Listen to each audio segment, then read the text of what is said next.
What's up, everybody, and welcome to this week's edition of Ask Shane Anything here on SIFTD Games at SIFTD.net. My apologies. If you're a patron, you're getting this episode a little later than normal today. I've been getting my butt kicked by Tokyo Game Show today. I also had my annual checkup with my doctor today, so I started the day behind the 8 ball. It has been insane, but I'm trying to get this episode out to you guys. We have a bunch of great questions today, thanks to you guys, but we do need more for next week, so please head on over to SIFTD.net, go to the header there on the website, click it, go to our forums, ask me some questions. This show happens because a lot of people are pledging at $7 or more per month at patreon.com/SIFTD. That's the Ask Shane tier, but for just $5 a month, you get all our content early, and anybody can ask questions. Don't be shy, even if you're not a patron at all. Head on over there and ask me a question. Let's get going. All right, first up this week is Erebus Jones. Do you think tech YouTubers and influencers like Digital Foundry are a positive voice in gaming? Knowing a game is broken is undeniably important, but has the focus on the minimal differences become a detriment? Do we need to zoom in 500% to compare the differences between shadows cast under a spoon? Do we need to measure latency to such an imperceptible level that we need special equipment to do it? Is it just feeding rage and making core gamers a bit snooty? All right, Erebus. Interesting question you got there. I guess the first thing I'm going to say is that I can't really cast a stone at Digital Foundry because Digital Foundry built its entire business around one video type that game trailers invented. The graphics comparison video. We created those at game trailers. We were the first ones to ever do it. Of course, then everybody else copied us. I never dreamed when we came up with the idea for that eventually there would be an entire business based upon that idea. That's what Digital Foundry is. It literally took our idea for graphics comparison videos and was like, that's all we're going to do. And to be fair, and we knew when we created this that this was the case, to be fair, we knew that it was like rage bait when we created them. I mean, look, you're in the business of generating video views, and we did feel like there was some editorial value to them as well. There is. There's no doubt about it. Even you agree with that in your question, is that there's a certain level of value editorially for that content, but ultimately it does stir up the fans and get fans invigorated and get them clicking and commenting. And I'm sure that's why Digital Foundry was like, you know what? We should just take the ball and run with it. And boy, did it ever work. You know, I'm responsible for that too, is the whole point of me bringing that up. So I'm not going to cast a stone at Digital Foundry. Now, is their content or has their content become more niche over time? Probably. I mean, I'll admit that, like, I don't watch every Digital Foundry analysis of a game. Maybe sometimes I'll skip through it. Obviously, we curate that stuff at SIFTD, so I have to at least scrub through it a little bit to get the gist of the video, so we can write blurbs about it so that you know what you're getting into before you click and watch. So I do watch a lot of their content like everybody else's content. In fact, that's all I do is watch frickin' video game content. I know everything that's going on. So I hear you. It is kind of niche, but I think the truth is it's not that niche. Otherwise, Digital Foundry wouldn't have just broken away from the mothership. You know, it just went independent. And so it's all doing its own thing now. It doesn't have like an owner or anything like that. It couldn't have done that unless it was being at least a little successful. So I think ultimately your goal is to stay in business. Now, I wouldn't say you do that by any means necessary because, you know, I'm running SIFTD and I'm not trying to keep SIFTD alive by any means necessary. Like, I'm not going to sacrifice our editorial integrity to get a couple views. But ultimately, you need views, you need people, you need eyeballs to stay in business. And so I'm not going to begrudge an independent YouTuber or an outfit like Digital Foundry for creating content that people want to watch. I mean, the root of the issue is that people want to watch it. If nobody wanted to watch the type of content, they wouldn't create it because nobody would watch it and they wouldn't generate any revenue. So ultimately, whose fault is it that we're kind of in this place? There's a little bit of blame to go around. I'm a little bit guilty of it because we launched the graphics comparison videos at GT that started this whole thing. Digital Foundry is responsible for it because over time it's become, I wouldn't say that the content's irrelevant for a lot of people, but I think most people are okay with just watching a graphics comparison. They don't need like the scopes and all the data. Like, just put the two games side by side and maybe slow down some sections a little bit. And I think that's good enough for most people. But if I were running Digital Foundry's business, I would have done the same thing. I would have taken it to the next logical step to make it more interesting and more filled with information. So it's me and GT, and then it's Digital Foundry, and then it's the audience. Because if the audience didn't watch, they wouldn't make the content. So I hear you. Like, every once in a while, I watch some of those videos, and I'm like, man, you got your head so far up your butt at this point over this stuff that it's like almost ridiculous. But it's not just that content. Like, I'll just be honest with you, man. Like, it is insane, some of the content that these gaming websites are putting out. I think a lot of it is that the writers get paid by the post instead of like views or things like that. And so they're just writing crap. Like, I'm not going to name any names, but yesterday I read an article that one of the major sites published, and I was convinced it was AI. I was like, there is no way. First of all, the article was like really long, and I was like, somebody spent a lot of time on this, or they didn't. And then there was a byline there, and I actually went and looked up the person whose byline was there. And while they only had one picture on the entire internet of that person, which is really bizarre, it did appear that that person had worked at a couple of different publications. I don't know what's going on here. A lot of this stuff could just be bots creating AI content, and they're just slapping a real person's name on the end of it. Things are getting dirty, man. I mean, they're cutting staff, but they're still putting out more content than ever. How does that work? So there's all kinds of shady stuff going on, and it's partly my job as the founder and lead curator at SIFTD to sort through that stuff. And I'll just be honest with you, we probably add 5% of the content that's created by gaming publications, influencers, streamers, etc. to the engine at SIFTD. I mean, it is literally like a 95% strikeout rate for content. I don't know who's reading this crap. These headlines that are like 2 paragraphs long. Okay, next up we have a question from Bachby. Do you think the games industry as a whole is going to look at the success of games like Clair Obscur and change its behavior? It didn't sell as well as some blockbusters, but it will turn a massive profit. It would make sense to make money on games that are cheaper to create, and then use that money to fund development of the failed Fortnite clones.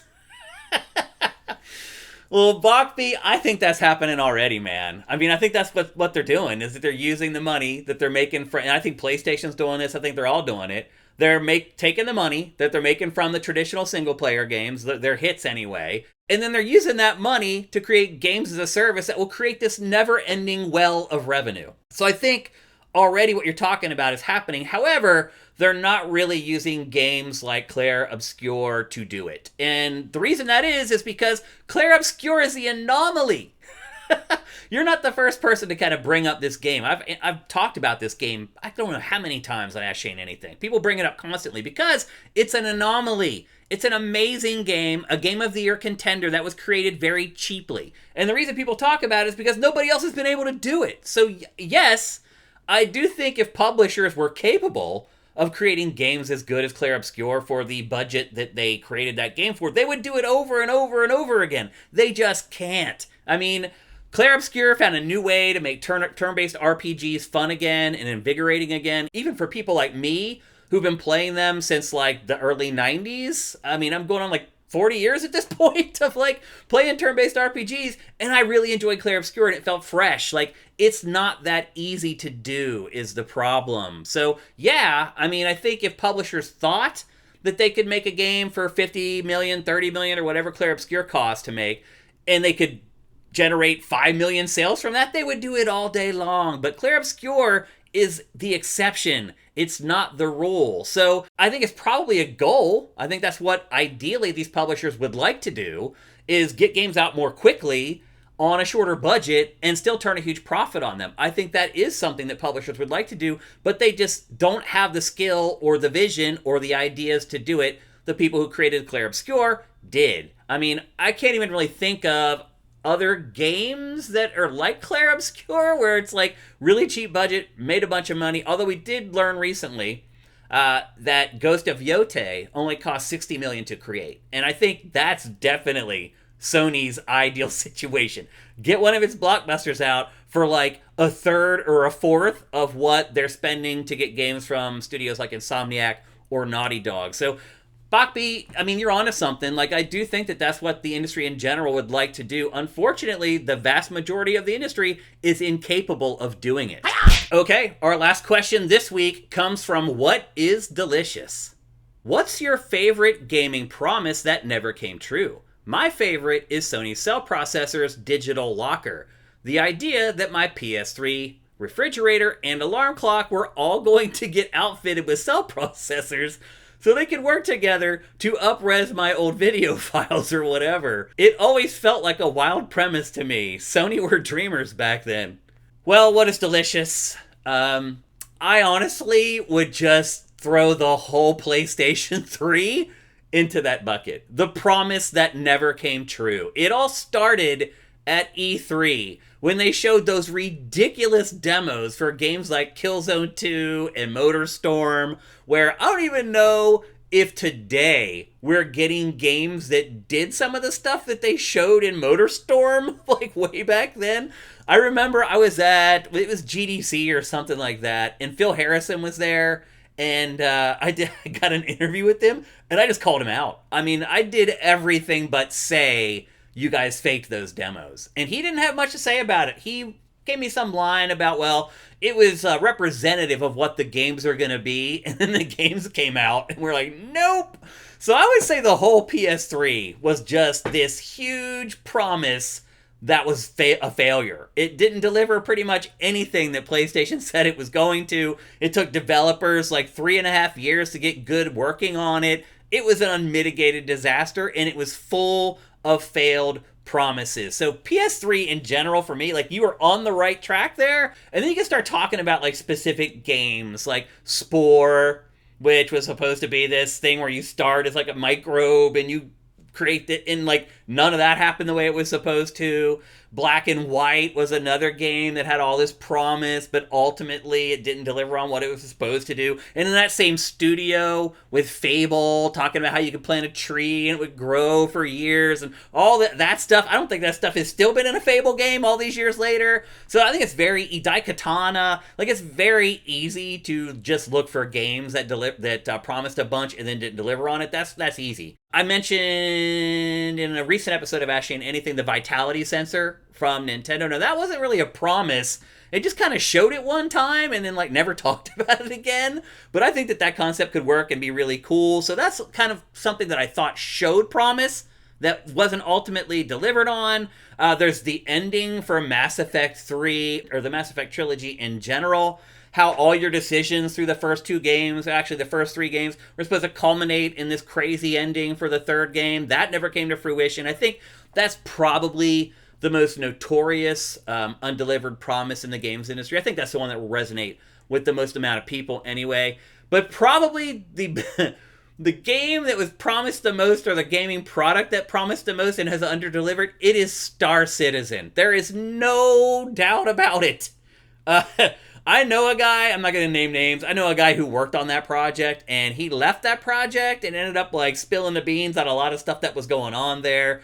Just basically how they've made almost $1 billion in donations at this point, and how the people inside the studio don't respect the people who were donating the money, and they were just blowing it on just the dumbest crap that a game studio never needs. They're just swimming in money there, and they don't respect where the money came from. So they're just blowing the money, and I don't think the game's ever going to be done. I think there might be a fear at Star Citizen that if they finish the game, the ride is over. Meaning that then they either have to start working on another game and try to generate money and hype around that.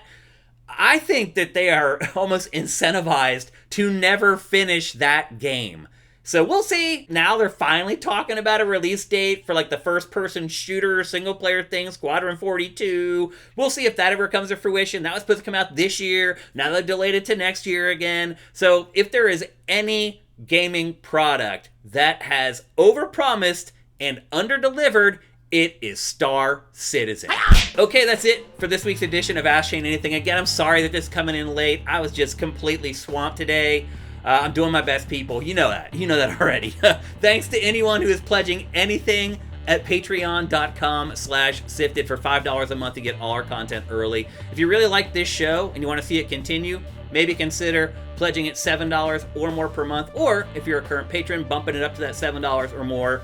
I am in the works on kind of morphing this show into something a little bit different, but I will promise you this, no matter what it becomes, it will always have at least some Q&A in it. But anyway, I'm taking some ideas. If you have some ideas for the show, feel free to share them in the comments below. Obviously, I respect your opinion, because if you're watching this show, you love games just as much as I do. So anyway, we'll be back next week, and don't forget, sleep is for the dead. Play games instead.